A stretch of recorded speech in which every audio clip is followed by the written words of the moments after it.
Some are even willing to jettison the Constitution, as in your right to protest.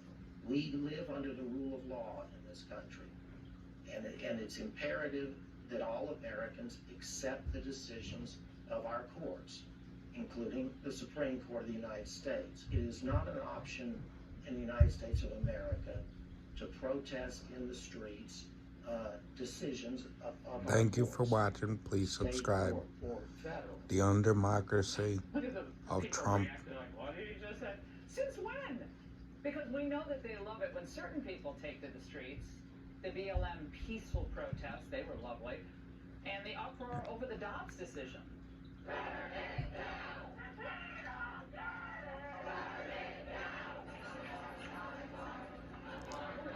The Undemocracy of Trump syndrome. Burn it down, they were saying. Join us now to explain the implications of Please subscribe. the right to free assembly, Thank you, new subscribers. Thank you for supporting the channel, and you're a true patriot. Professor, these comments weren't from some random lawyer in town. These were from a former, well-respected conservative judge on the Fourth Circuit Court of Appeals. Well, you hear this type of exaggerated claim with a lot of folks in this superheated environment. You have members of Congress, for example, that have said that hate speech is not protected. It is protected. Hate crimes are not protected, but hate speech is. It's hateful. We all denounce it. But the First Amendment is there to protect unpopular speech, even speech that we may condemn. But there is nothing new to this, right? You have Democrats who are now literally running for office on the pledge of censorship. I mean, think about that, right? You have people running for office pledging to citizens that they will reduce their constitutional rights. That's what we have reached as a country. Now, in the end, I think there's enough of us in this country to hold the line, to say that that's not what defines us. What defines us are these common rights, these values. And that means that we often defend others that we disagree Again, with. thanks for watching.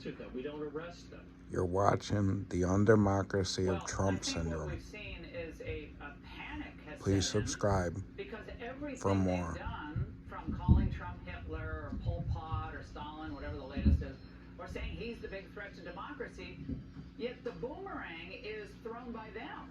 They're throwing this claim out at Trump, and then it's coming back and hitting them because they don't seem to really want to trust the voters next year, Jonathan. They do not trust what the outcome of the election will be if it's just let to go. Well, Laura, the best way to be a defender of democracy is actually practice democracy, to actually support it. To say that citizens need to go to the polls and to argue that they shouldn't vote for Donald Trump or should not vote for Joe Biden. That's democracy in action. But instead, you have 4 justices on the Colorado Supreme Court that want to prevent millions of people from voting for what is currently the leading candidate for the presidency. But you also have people like the New York Times editor that recently said that anyone who questions Even the Washington Post is standing with and all are unconservative are saying that it's not right. And it's that type of overheated rhetoric that we all have. They're coming around little by little because they see that they're taking our liberties away. The Undemocracy of Trump syndrome. Those earlier rulings were also rejected by many by taking them off the ballot. So there's more unity here than people suggest. More states like California want to follow. Particularly on some But networks, is this sort of false narrative. Just here in viewers are hearing that this is a slam dunk, that it's Colorado that it's clear, made a lot of waves, and they don't see it winning for any other state, and they probably will have to reverse it. Too far for a democracy. Now, a quick reaction here, Jonathan. The special prosecutor Jack Smith. Thanks for watching. Please subscribe. Appealing to the Supreme Court. You guys are helping build the channel little by little.